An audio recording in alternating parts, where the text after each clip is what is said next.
Welcome back to another video. In this module, we'll be focusing on how to sell your business with a higher price and with less risk to the buyer. To sell your business, convince the buyer that you have a team that can run the business well after the transaction. The idea for people to buy a business is that they can ease into that business without any tinkering or working in the business.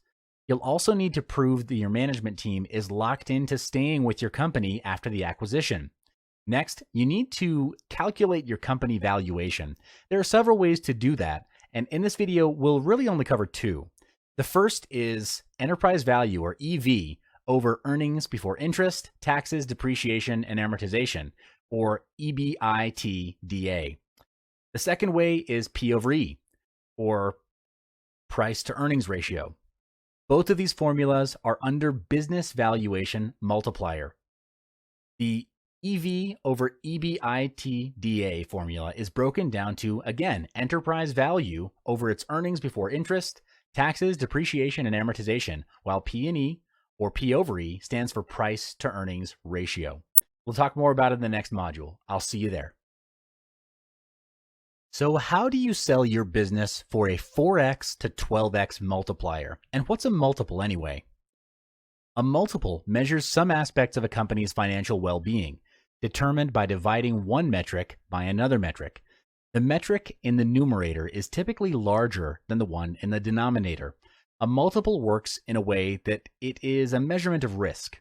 The inverse or reciprocal of a multiple shows the current return on an investment. So the higher the multiple, the less risk a buyer perceives in the transaction, and the more likely they'll pay more for the investment. For example, the inverse of a 4x multiple is 25%. For a buyer to require a 25% return on an investment, the business may not be growing or is in a tougher, more capital-intensive industry. Either way, a general interpretation is that this investment is pretty risky. In comparison, the inverse of a 12x multiplier is, get this, 0.08%, meaning that the buyer would be willing to pay 7 times only if the investment is much less risky. Okay, how to valuate your business. A multiple is calculated as multiple equals performance metric A over performance metric B. A multiple can be used to show how much your business is worth in the market and how much you'll be able to make by selling your business away. For example, using the P over E ratio, if you plan to sell your company at 12x multiplier, how much will the price be? Or how much should your company be earning before you sell it away? The price of the company can be estimated by multiplying the annual earnings of the company by the multiplier of 12. Simple maths, but this formula can only be used as a rough estimation of how much your business is worth. However, a more precise way of doing it will be using the EV over EBITDA formula. It's used to measure the cash flow available to the firm or business. EV to earnings before interest and taxes, also referred to as EV over EBIT, is used for less capital-intensive companies with a smaller depreciation and amortization expense. All multiples act as a single number that analysts can multiply by some financial metric to determine the relative value or worth. With the EV over EBITDA formula, you'll be able to make comparison between you and your competitors who are doing similar types of business. After the business valuation, chances are your business is not worth as much as you expected it to be, or your business does not have a healthy earning history. So in the long run, the company might not be able to earn more than what you're already earning now. Increasing your company's worth before selling. How can you solve this alarming problem? Will you still be able to sell your business? Here's how you can turn the whole situation around by following these 7 steps. Step 1. A goal is a dream with a deadline. Set a target value on how much you want to sell your business for, and with a realistic time frame. For instance, if $5 million is a 12x multiplier, this is how you should be thinking. I want to sell my business for $5 million in 2 years' time. Find out how much your company needs to make annually to achieve your goal of selling your business away for $5 million. How can you achieve it? By driving in more sales, delivering more value, and having a higher profit margin. Step 2, bring in more sales. Create recurring revenue. Why isn't your business making money? Is it because your products or services are not fulfilling customers' expectation? Or could it be lack of sales? If it is, hire a sales team and a marketing team. The sales and marketing team's aim is to bring in more revenue for the company, increasing the annual earnings of the company. Have a manager for each team to manage their progress, and each of them is to report to you on a weekly basis. They should also propose ways to bring in more potential clients and maintain existing customers. Improving the customer's experience with the company is to make them raving fans of your company, and you need that kind of free press. Step 3, cash flow is king. A buyer will only buy or invest into, and in your buyer's eyes, buying in your company is a form of investment. They'll only buy into your company or your business if your company is able to help them make more money. So you should improve your company's financials before selling it. Generate positive cash flow by driving in more sales because cash flow is king. To make your business a valuable and sellable asset, your company should have a history of making a healthy profit. Why profit and not revenue? Because profit is the bottom line of your business. If your company's annual revenue is high, but the profit is low, this shows that your business is not very profitable and no one in their right mind would buy a non-profitable business. Step 4, management is doing things right. The leader is doing the right things. Having an automated system to keep your business going even when you're away is a huge advantage. Put yourself in the buyer's shoes and look and think from their point of view. If you were the buyer, would you prefer to buy a business and work hard for the rest of your life, or buy a business that will run itself and make money for you? Obviously, the answer is clear.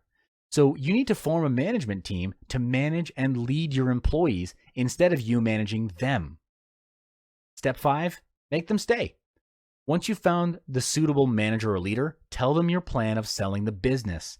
At this point, you might feel that you're betraying your fellow employees of the management level, but in life, everyone has different priorities, and you want to have freedom and some quality time with your loved ones. But you can't afford to let your management level employees leave the company because they're the leaders of your company, the ones who keep your business running smoothly even without your presence. They're the reason that you're able to sell your business at a higher price. Here's where you launch a long-term incentive plan for the key management with a one-time special bonus in the event of the sale of your business to keep them in your company.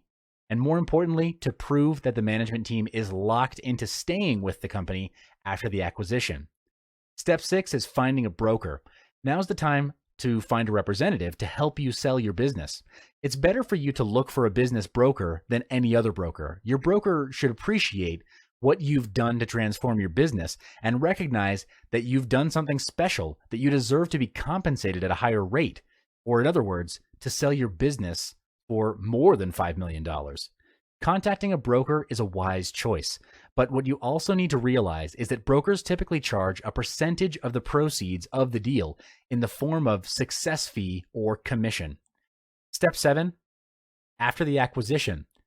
After selling your company or business, you'll be receiving a lump sum of money, and this is where you need to manage your personal finances very wisely. Steps on how to manage your sudden wealth increase will be discussed in the next module. Hi, and welcome back. We've reached our final module, and you'll notice that we're transitioning away from talking about working for the money and starting to talk about having the money work for you. In this module, we'll be going through strategies on creating long-term wealth by putting your money to work. What does this actually mean? It simply means that you do not have to put any effort into generating your income. Instead, where you choose to put your money, you'll have the money multiply and grow for you. Is this even possible? Well, yes. One of the methods to do this is by investments. Investments are used to make money work and generate passive income. where adding passive income streams to your portfolio can aid you in increasing your earnings, as well as accelerating your financial goals in other tremendous ways. The term investment can be used to refer to any mechanism used for the purpose of generating future appreciation in income. Referring to the context of our modules, investment is a monetary asset purchased with the idea that the asset will provide income in the future or will be sold later at a higher value for profit gain. There are many vehicles for you to choose from in order to start your investment. These may include bonds, stocks, mutual funds, real estate, gold, silver, as well as Forex. Of course, to decide which investment vehicle is best for you, you need to know their characteristics and why they're suitable for a particular investing objective. But for this particular module, we'll only be focusing on 3 investment vehicles, which are gold, silver, and property. We'll elaborate each vehicle further in the coming modules. A surefire way to gain long-term wealth is investing in gold and silver. First, let's talk about investing in silver. The investment offers a lot of different options. We'll go through a brief overview of the focal points and conveniences of purchasing the most well-known silver bullion and silver coin speculations. What makes silver? Silver, just like gold, has been used across time. Research shows that silver is used mostly as coins since early days. However, unlike gold, silver has a variety of industrial and commercial applications. This is because silver is more flexible in its characteristics than gold. It remains the best electrical conductor known to man, highly resistant to corrosion.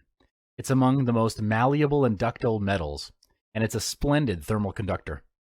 The rarity of metals denotes their value increment. Such is the case in silver, where silver is a byproduct of different base metals, copper, lead, and zinc. 90% of the world's silver mining industries experience bankruptcies. The world is running out of silver. There are several reasons why you should invest in silver.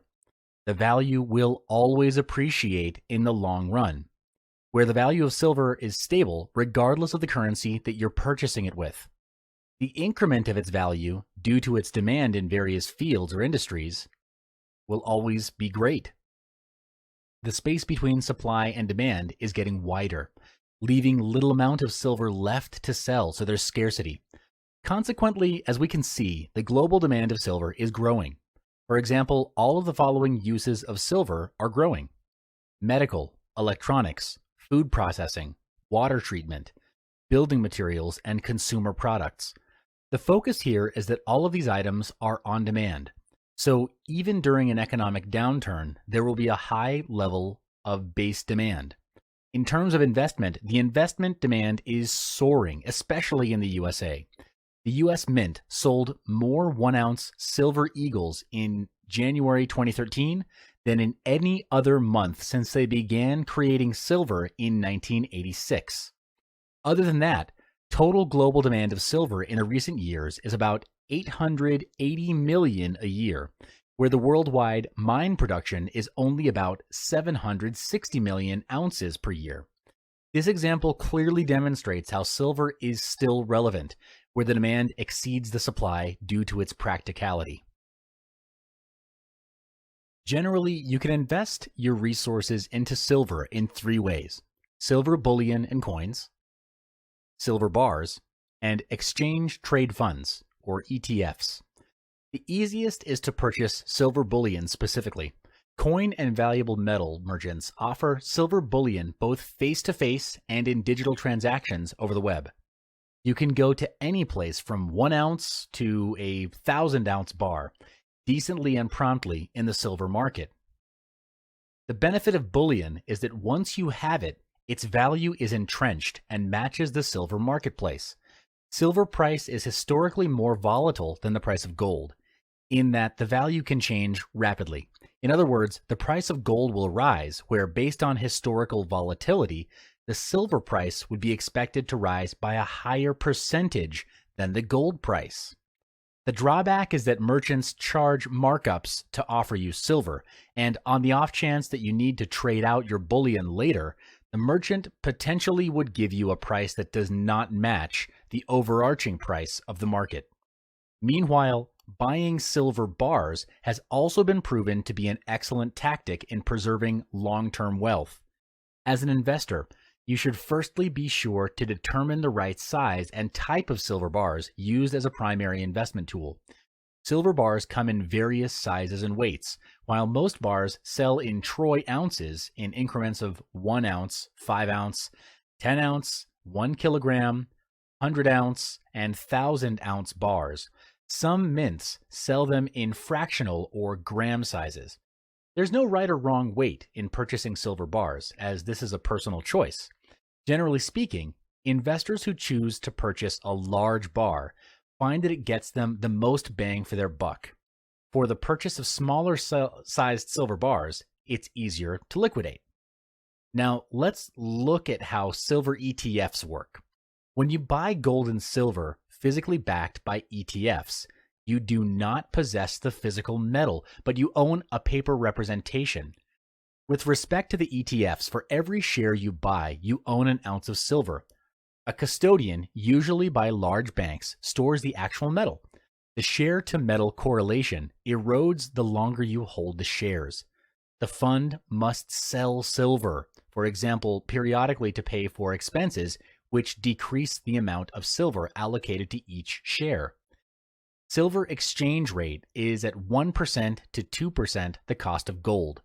It's difficult to consider silver as a genuine valuable metal compared to gold. However, it still has its noteworthiness in the eyes of investment. In the previous module, we discussed the value of silver and investment techniques for silver. Now let's move on to gold. Gold has been widely used since before the existence of paper money or fiat money. Research shows us that its usage was detected for over 3,000 years, but how can it retain its appreciated value? Well, its characteristics are what makes gold gold. It's simply beautiful, it's ductile, it's highly scarce, and it's extremely durable. Therefore, unlike paper currency, coins, or other assets, gold has maintained its value through time. People perceive gold as a way to preserve their wealth from one generation to the next. So why should you invest in gold? First off, the weakness of the US dollar.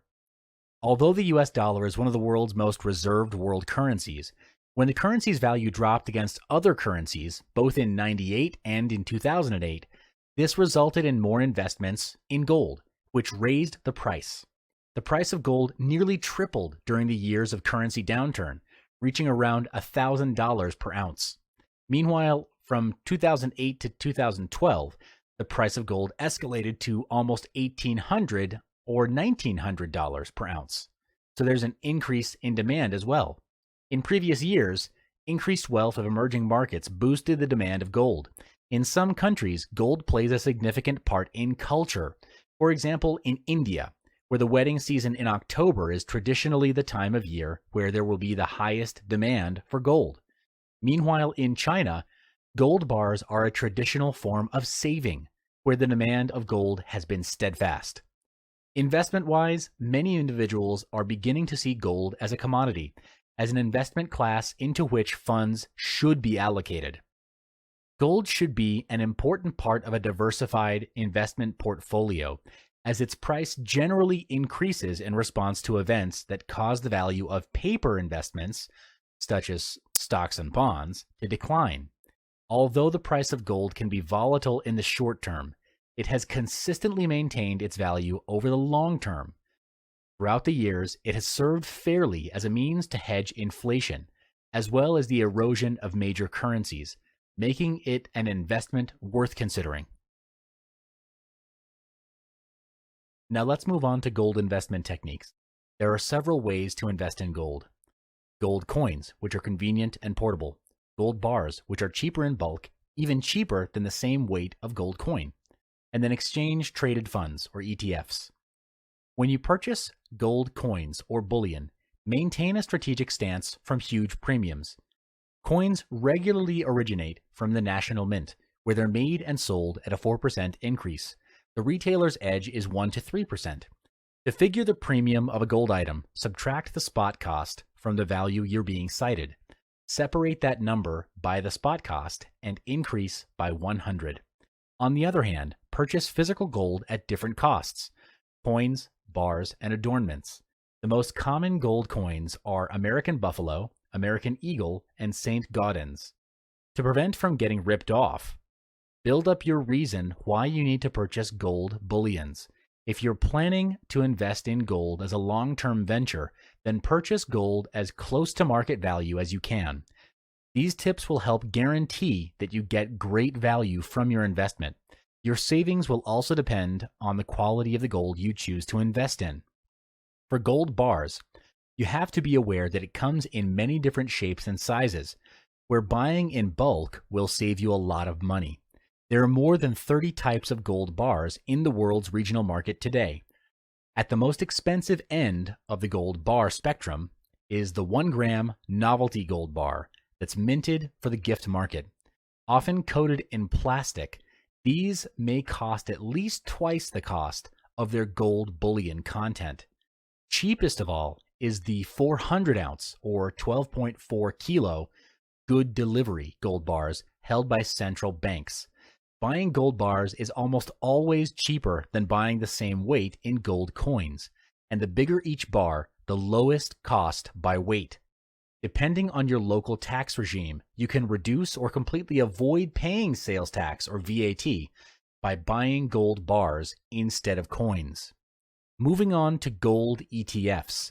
As mentioned in the previous module discussing silver investment techniques, when you buy gold and silver physically backed by ETFs, you do not possess the physical metal, but you own a paper representation. The difference between silver and gold ETFs is that with respect to the ETFs, for every gold share you buy, you own 1/10 of an ounce of gold. A custodian, usually a large bank, stores the actual metal. The share-to-metal correlation erodes the longer you hold the shares. The fund must sell gold, for example, periodically to pay for expenses, which decrease the amount of gold allocated to each share. The next step is to invest in property. Property investment is when you own or buy a property that you're not staying in and is generating income for you. This sort of income is passive income. With your business expansion, you'd want to keep your surplus of finance invested in precious metals or property. If the money only sits in a bank and does nothing, it will devalue over time due to the cost of inflation. Money, when not working, gets lazy and fat, and that is exactly what happens in a bank. A mere 1 to 3% interest rate gained is not enough to hedge against inflation of 10% or higher. There's a 7% gap at least. There are 3 steps to start investing in property: checking your funds, managing your finances, and creating an investment plan. The first step is to check your funds. This will give you a rough idea on the amount of cash that you have readily available to invest, or the remaining gap to invest.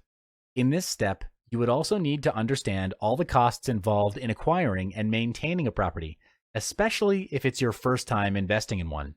If you do not do your research, it's easy to fall into the trap of a rookie investor. The property bought will have poor cash flow because after netting off all the uncounted expenses, net profit or net cash flow may be low to negative. To hedge against this is step number 2. Plan out a budget and manage your company profit and loss sheet, ensuring that recurring and operational costs are low and profit margins are healthy. A recommendation is to allocate 10 to 20% of company net profits into investing into property. Be disciplined about this, and after 1 to 3 years, you'll find the company assets have doubled or tripled over the years because of the capital appreciation of good property. Step 3 is to create an investment plan. A successful long-term wealth creation through property investment requires that you set your personal goals, decide where you would want to end up, and then formulate a plan to get there. The purpose of the plan is to serve as a structure for you to stay in the game. Your investment plan may include detailing your strategy, doing your research, and setting up your preferred criteria for investment. Welcome back. Now that you're familiar with how to invest in property, let's focus on property investment technique. To start investing in property, these are the fundamentals that you have to know. The price tag of the property, the amount it will cost to maintain the property, how much rental pay you'll get, if of course you're planning to generate rental income, how much your home loan reimbursements will be if you're planning to generate capital gains. Your property venture group is one of your best resources as you develop your property portfolio. Research your group before you begin putting resources into property and cash over the long term. Your group will incorporate many other roles. The must-have roles in your property speculation group will include your ANZ Home Credit and Protection Authorities. They assist in home loans. Your legal advisor. Their task is to safeguard your legal rights and facilitate the transfer of your property. And your accountant. They provide financial guidance and assistance during real estate transactions. They also prepare financial reports on behalf of property owners and real estate developers. The last step is to set your investment goals. Goal setting is important in investments because if you don't have a clear goal, you'll fall for everything. Then at the end, you'll end up having many different investments which may be giving you good returns, but really have no strategy. It's not an effective move because if you had pooled the money together, you'd be able to invest with a clearer direction. To do this, sit down with your financial advisor and chart out your strategy for the next 1 to 3 years. You should include projections based on current market trends to see if an investment vehicle is worthwhile to be in. After your plans have been laid out, the next part is to execute the plan. In summary, don't be afraid to invest. It would be foolish not to invest because money that's not put to good use loses its value over time, even more so when it's just sitting in the bank not doing anything.